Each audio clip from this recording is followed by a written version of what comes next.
Exercise 8.1 का question number 7 हमारे सामने है, जिसमें दे रखा है एबीसीडी एक समचतुर्भुज है।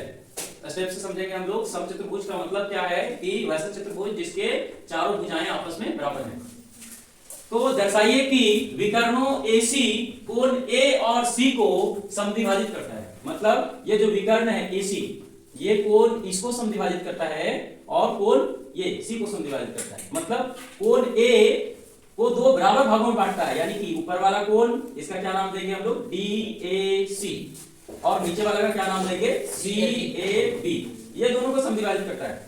और ऊपर में इधर भी DCA इसको और ACB इसको, ये दोनों को बराबर बराबर भाग में बांटता है। मतलब ऊपर वाला नीचे वाला दोनों बराबर है। ये हम लोगों को लाना है। आगे देखेंगे और क्या लिखा है, तथा विकर्ण BD कोनों B और D दोनों को समद्विभाजित करता है। BD इस विकर्ण का भी बात करता है। BD का हम एक नया फिगर इधर लिए हैं, BD। इसको आसानी समझने के लिए एक में रहता है, थोड़ा हॉच पॉच हो जाता है, हम लोगों को समझने में दिक्कत होता है। तो यहाँ हम लोगों को यह दिखाना है कि ये जो B एंगल है, इसको दो बराबर भागों में BD बांट रहा है। मतलब इतना बराबर इतना, नीचे वाला जो एंगल है 100 और ऊपर वाला जो एंगल है 100, ये दोनों बराबर होना चाहिए। इसका नामकरण कैसे करेंगे हम लोग, ABD, ये वाला एंगल ABD, ये जो है ये बराबर होना चाहिए CBD का, इसका। ये चीज हम लोगों को लाना है। और ये वाला जो एंगल है, ये इसका क्या नाम देंगे हम लोग, BDC, या तो फिर उल्टा अगर देना चाहे किधर से देंगे, CDB। ये CDB जो है ये इसके बराबर होना चाहिए, किसके, ADB का, इसके बराबर होना चाहिए। ऐसे तो हम लोग यही लाने का कोशिश करेंगे। पहले हम लोग देखते हैं इस क्वेश्चन को हम लोग दो मेथड से बना सकते हैं। एक तो हम लोग सर्वांशम करने वाला रूल से, जिससे हम लोग कॉन्ग्रुएंट कर दें ये दोनों ट्रायंगल को, तो ऐसे भी हो जाएगा। और नहीं तो हम लोग, चूंकि ये एक समचतुर्भुज है, ये एक पैरेललोग्राम भी है, तो सारे के सारे भुजा बराबर भी हैं और समांतर भी हैं एक दूसरे के, तो हम लोग दूसरे मेथड से भी बना सकते हैं इसको। पहले हम लोग सर्वांशम करने वाला से बनाते हैं। सर्वांशम करने वाला मेथड थोड़ा लंबा जरूर होगा, लेकिन एकदम क्लियर होगा, इसलिए हम लोग इससे देखेंगे। इसको हम लोग लिख दिए हैं कि दर्शाना है, क्या दर्शाना है कि DAC जो है वो BAC के बराबर है, ऐसा लाना है। DAC ये वाला जो है, BAC के बराबर है, BAC ये वाला के बराबर, मतलब ये दोनों को बराबर ले आना है। और क्या दर्शाना है, DCA किधर है, DCA ये वाला जो है सो BCA के बराबर है, BCA इसके बराबर है। तो पहले हम लोग इसी में चलेंगे कि ये वाला इसके बराबर कर देंगे, ये वाला इसके बराबर कर देंगे। इसी को साबित करने के लिए हम लोग कोशिश करेंगे। देखिए क्या करते हैं, ये दोनों ट्रायंगल में ले लेते हैं। पहले सोचना क्या है कि ये दोनों ट्रायंगल मिलेंगे, ये दोनों ट्रायंगल को हम लोग कॉन्ग्रुएंट कर देंगे। अगर ऐसा हो जाता है तो ये और ये ऑटोमेटिकली बराबर, ये और ये ऑटोमेटिकली बराबर हो जाएंगे। चलिए देखते हैं।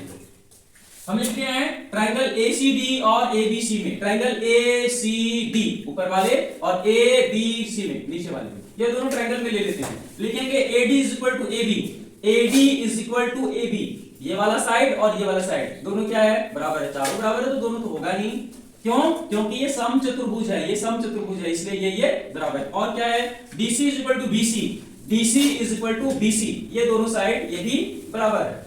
आगे और क्या है हमारे पास, AC is equal to AC, इस ट्रायंगल का AC इस ट्रायंगल का AC दोनों बराबर है, यानी कि ये एक साइड दूसरे साइड के बराबर, दूसरा साइड तीसरे साइड के बराबर, और ये वाला इसके बराबर, यानी कि इस ट्रायंगल का तीनों साइड जो है इस ट्रायंगल के तीनों साइड के इक्वल हैं। अगर ऐसा होता है तो दोनों ट्रायंगल कॉन्ग्रुएंट होते हैं। हम लोगों ने लिख दिया यहाँ पे कि ट्रायंगल ACD ये वाला कॉन्ग्रुएंट टू ट्रायंगल ABC, इसके कॉन्ग्रुएंट हो गए दोनों, यानी कि दोनों सर्वांशम हो गए, तो ऑटोमेटिकली ये बराबर हो गया, ये बराबर हो गया। वही हम लोग लास्ट में नीचे लिख दिए हैं, DAC जो है BAC के बराबर है, DAC ये वाला BAC के बराबर है, इसके बराबर, ये दोनों बराबर हो गया। अगला क्या लिख दिया, DCA जो है BCA के बराबर होगा, DCA जो है ये वाला BCA के बराबर हो गया, इसका बराबर हो गया। इससे हमको ये पता चल गया कि AC जो है कोण A को और कोण C को दोनों को समद्विभाजित कर दिया। यही हम लोग लिखते हैं, अतः AC जो है कोण A और कोण C को समद्विभाजित करता है।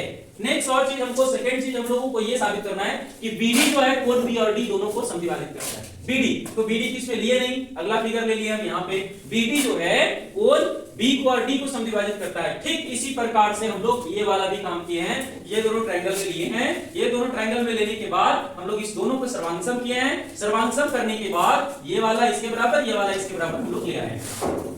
सेम टू सेम वही चीज है कि एडी और बीसी बराबर हैं, एडी और बीसी बराबर हैं, आगे एबी और डीसी बराबर हैं, एबी और डीसी बराबर है, डीसी ये वाला इसके बराबर, और क्या एडी बीसी के बराबर, एडी बीसी के बराबर, ये इसके बराबर ले लिए, ये इसके बराबर ले लिए, और ये इसके बराबर, यानी कि डीबी डीबी के बराबर। ओवेनिस्ट हो गया। इधर क्यों बराबर था? क्योंकि ये समचतुर्भुज है। इस तरह से ये दोनों ट्रायंगल क्या हो गए? कॉन्ग्रुएंट हो गए, ABD congruent to triangle BCD. एस कौन सा क्राइटेरिया फुलफिल कर रहा है? ये साइड साइड साइड, ये साइड इसके बराबर, ये साइड इसके बराबर, ये साइड इसके बराबर। इसलिए हम लोग जब ये दोनों ट्रायंगल समांतर हो गए तो अब ऑब्वियस है कि ये वाला इसके बराबर, ये वाला इसके बराबर होगा, यानी कि हम लोग यहाँ पे लिख दिए एबीडी, ये वाला इज इक्वल टू सीबीडी, यानी कि सीबीडी ये वाला, ये दोनों बराबर हो गया। और क्या लिख दिए? एंगल एडीबी, एंगल एडीबी ये वाला किसके बराबर है? बीडीसी, एंगल बीडीसी यानी इसके बराबर, ये इसके बराबर हो गया, ये इसके बराबर हो गया। इसका मतलब ये हो गया कि बीडी जो है ये किसको? एंगल बी को और एंगल डी को समद्विभाजित करता है। फिर हम लोग लिखते हैं अतः एंगल बीडी जो है एंगल बी और एंगल डी को समद्विभाजित करता है। ये हमारा पूरा का पूरा जो क्वेश्चन में बोल रहा था वो हमने प्रूव कर दिया। सेकंड मेथड अगर इसको लेना चाहे, अगर आप लोग दूसरे मेथड से बनाना चाहे, कहीं कि नहीं ये मजा नहीं आ रहा, कुछ और ट्राई करो, तो आपकी मर्जी। चलिए ट्राई करते हैं। हम लोग लिखे डायरेक्ट इसमें हम प्रमाण लेते हैं, ज्यादा कुछ नहीं लेते हम लोग। 1 2 3 4 कर दिए थोड़ा शॉर्ट होने के लिए। देखिए इधर AD is equal to AB, AD is equal to AB, AD is equal to AB, ये दोनों साइड बराबर है। सिंगल सिंगल ट्रायंगल में हम देंगे ये दोनों साइड बराबर हैं। जब ये दोनों साइड बराबर हैं तो हम लोग पीछे में प्रमेय पढ़े हैं कि बराबर भुजाओं के सम्मुख कोण जो होते हैं वो बराबर होते हैं। ये वाला बराबर, इसके सामने वाला 1 और इसके सामने वाला 3, ये दोनों क्या हैं? बराबर। तो हम लोग लिख दिए 1 इज इक्वल टू 3।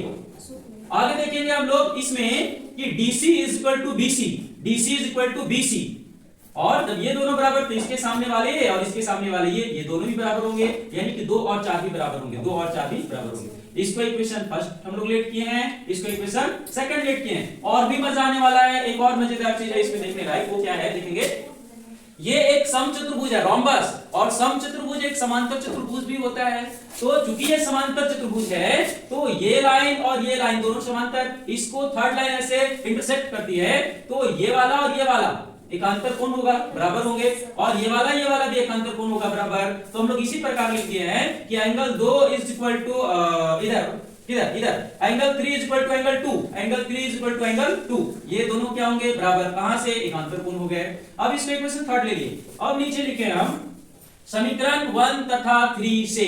1 में क्या था? 1 और 3 बराबर है, 3 में क्या है? 3 और 2 बराबर है। तो 3 के बराबर में 1 भी है और 3 के बराबर में 2 भी है। इसका मतलब क्या हो गया? इसका मतलब हो गया कि 1 के बराबर 2 हो गया। तो यहाँ पे कंक्लूजन है हमारा कि 1 के बराबर 2 हो गया, यानी कि 1 और 2 क्या हो गए? बराबर।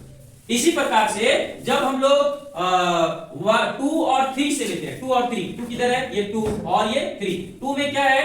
2 बराबर 4 और 3 बराबर 2, मतलब 2 बराबर यहाँ 4 है और यहाँ 2 बराबर 3 है। इसका मतलब हो गया कि 3 बराबर 4 हो गया, यानी कि 3 बराबर भी हमारा 4 आ गया। यहाँ पे लिख दिए 3 बराबर 4, यानी कि 1 और 2 बराबर हो गए, 3 और 4 बराबर हो गए। इसका मतलब ये हो गया कि DB जो है हमारा, ये D को और B को दोनों को समद्विभाजित करता है। और ठीक इसी प्रकार से जब इस साइड से एक विकर्ण लेंगे तब भी यही वाला कॉन्सेप्ट लगाकर हम लोग साबित कर देंगे कि A और C को AC जो है वो क्या करता है? समद्विभाजित करता है। तो इस प्रकार आप लोग जिस मेथड को अपनाना चाहे, दोनों मेथड से इस क्वेश्चन को बड़ी आसानी से बना सकते हैं।